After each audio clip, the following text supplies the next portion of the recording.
ปันแห้งค่ะเนาะทำในก่อสังระยันปันแห้งเขาน้องยิงเสียงนมถ้าก็เด็กบางมึงก็เด็กแรงมีใจจับเสียงเขาก็เด็กมือเย้าในค่ะเนาะในเจ้าปีใจยืนเฮาขาสังไรมาปันแห้งธรรมะเด็กก็นางเสียปันแห้งน้ำเจอที่เขายิงเสียงนมก็ปวดซ้มหลายยาค่ะเนาะในกันดาถาวันกันวันเมื่อไหนในก็สังเลเอาสุรีมังกลาเสเลตอนปันน้องยิงเสียงนมมาในก็น้องยิงเสียงนมส้มเสื้ออยู่ค่ะในก็เป็นปีใจยืนเฮาค่ะเขาน้องยิงเสียงนมเดียวเขาสุดใส่ก็มันสีวันมาผัดวันปันเปี้ยวเนี่ยไปทำไปยินสีกำคา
ไปเลยมีก้อนนอนกอดดา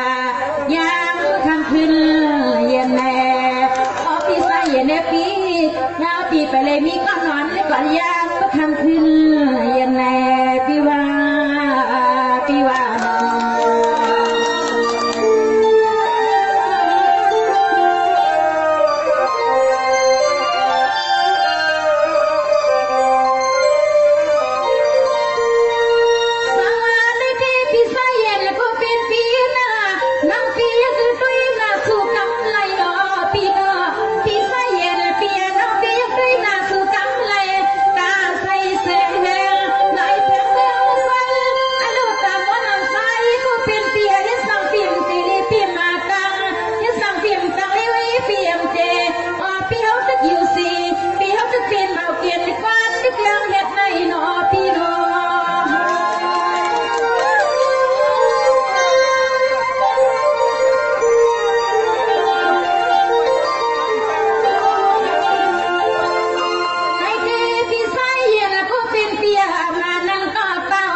ตา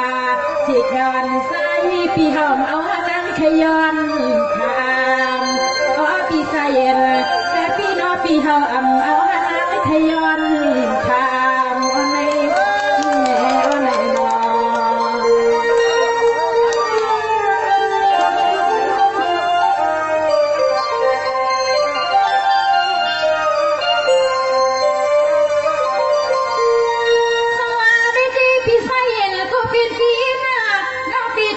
สุดน้ำปันสู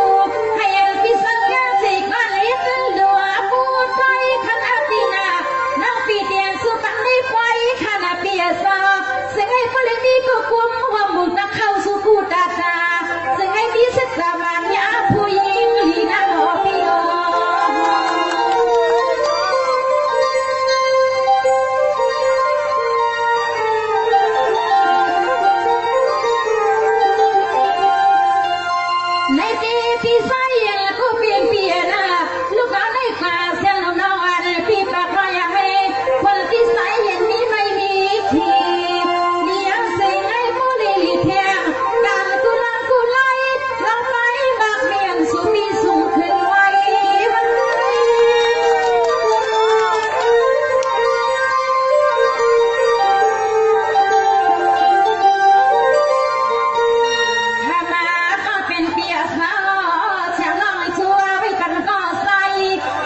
ลียอ๋อมือกันกันวันไม่อ๋อเปียสาวคนปีนี้คำนี้แหละคำมาถ้ากะตั้งคนท้องคนท้องก็คำมาปีอามาเทีย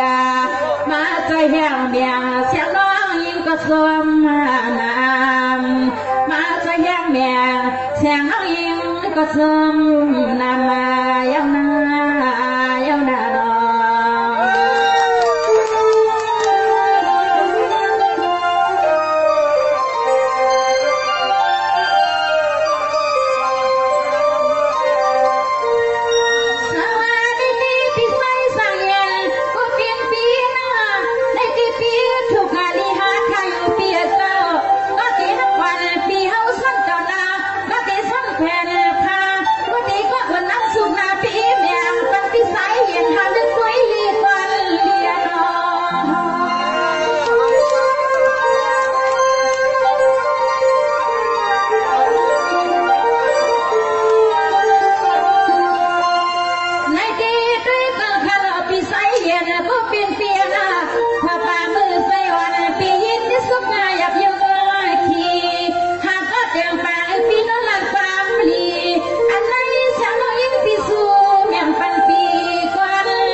อปีไซเนตีอำเอาก็จับข้างตั้งหวางสู่ในใจมันก็หาที่จุดยำพรที่ว่า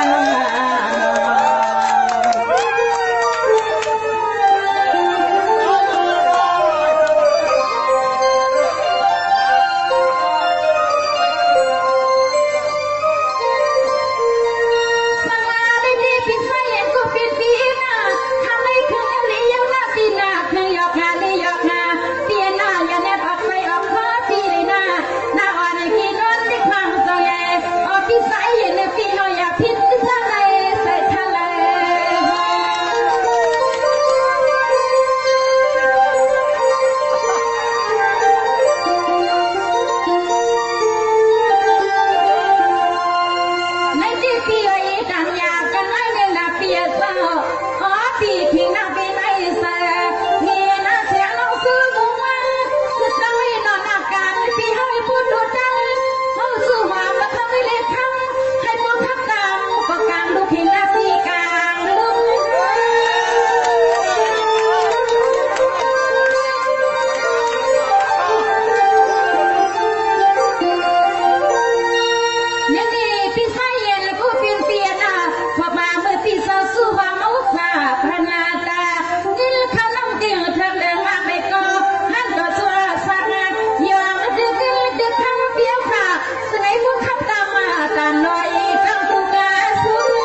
ให้เพียงจะเห็นหน้า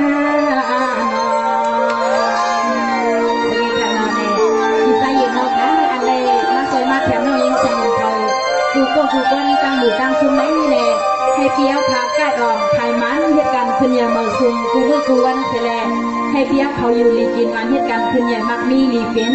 ให้เลยกัดเย็นอยู่ดีซื่อสาให้มีมังกรกูย้ำเสียงกำเนน้องยังแซงนมอยู่ที่ในสุดรองกันเปี้ยวเขาให้ก็เลยหันเจอเสียงกำคาเมาซุ่มใช่